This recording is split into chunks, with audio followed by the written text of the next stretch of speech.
Good morning, Americans. This is your favorite alien and Santa Bubba here on the morning of Saturday, January 9th, 2021. Sitting in for Paul Harvey this morning. Stand by for commentary. Well, Americans, I'm sitting here with Mr. Santa Bubba, sitting in for Paul Harvey this morning. And I wanted to do a two-part commentary on Beyond the Capitol.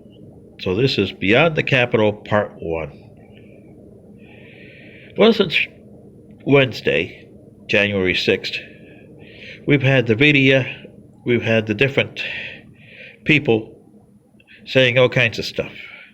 The media is, well, let's hang Trump. Let's hang Trump. Yeah. And so is Pelosi. She must have screws on her head. And every other politician that, we're going to do the impeachment. We're going to do the 25th Amendment. Yeah. Paul Harvey would probably be up there saying, what the blank is wrong with you people? Did you lose your marbles?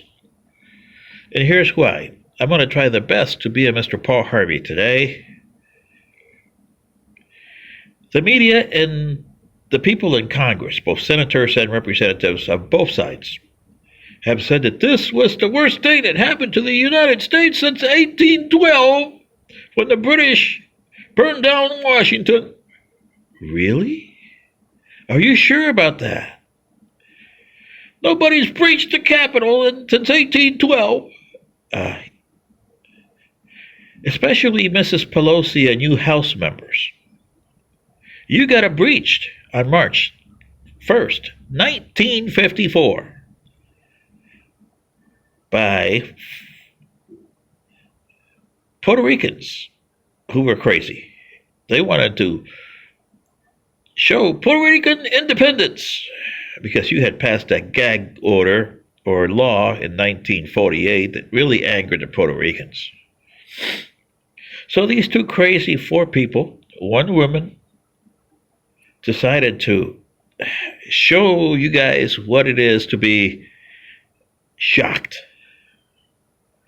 So they boarded a train from Central Station in New York City to Union Station in Washington, D.C.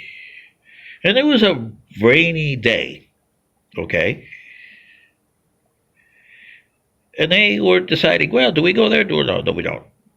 Finally, the lady, LeBron, that was her last name, she seemed to be the head of it. So she went over there and said, we're going. Oh, I'm going. So they decided, hey, if she's going, we're going too. So she went all the way to the Capitol, raining and all.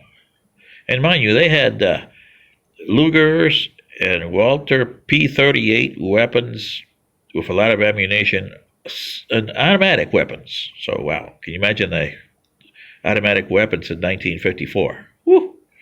Well, they got themselves all the way up to what they used to call the ladies' gallery in the House chamber.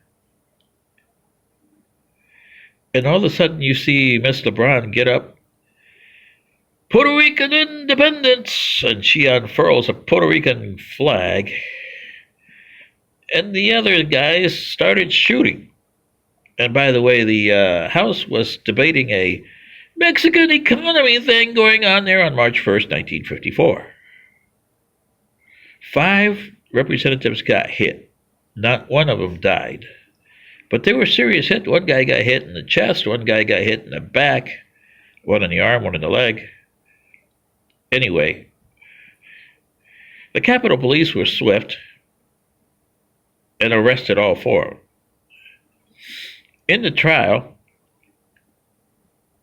for Mrs. LeBron there, you had her own brother testifying against her.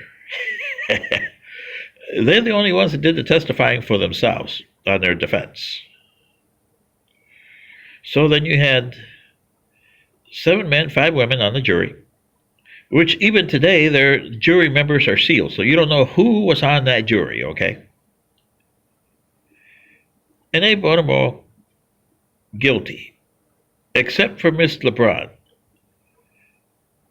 She was voted guilty of assault and battery, not of a shooting. So the guys got 75 years, she got 50. And the head, who they say that planned all this, was the guy in Puerto Rico who had been released 6 weeks earlier. Uh, and he, well, wasn't in good shape. So they went over there, busted down his house in Puerto Rico, went there, arrested him again, and went to jail.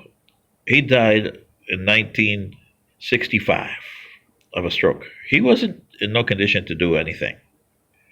Now, the guys that got convicted of this, they were sent to different penitentiaries. Miss LeBron was sent to a women's penitentiary in West Virginia. One guy was sent to Leavenworth, and another guy to The Rock, Alcatraz. Ooh, isn't that something? And you media never reported this when this happened back in Wednesday. Okay? Because a Democrat touched this years later, and the media didn't want to open up a can of worms.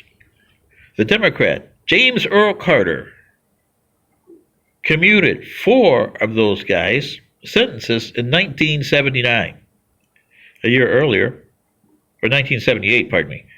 A year earlier, one guy was commuted and he left. They all went to Puerto Rico and were welcomed with hands, arms away by 5,000 people, so they say, at San Juan Airport. And they're all dead now. But they're all dead as heroes. If you have read President Trump's remarks on Puerto Rico when they had that Hurricane Maria, I believe it was, back 2 years ago. The reason he did this, and if you read between the lines, he knew about this. And he irked that Puerto Rico got this kind of thing. He was irked that President Carter commuted their sentences. And the stink back in 1978 when I was a kid was that he arranged a deal with Fidel Castro for some agents to get released from Cuba in exchange for him commuting the sentences of these 4 guys from 1954. Whether it's true or not, we'll never know until the U.S. government divides that. But that's one of the things that's an open wound here that Mr. Harvey would have told you. It's an open wound that now is bleeding and really needs to be stitched. And President Biden, he's got his own agenda, but stitching is not one of them. There's no Band-Aid that's big enough to go over this wound now. Anyway, this is your favorite alien and Santa Bubba, sitting in for Paul Harvey today, saying, well, part 2 later on today. Good day.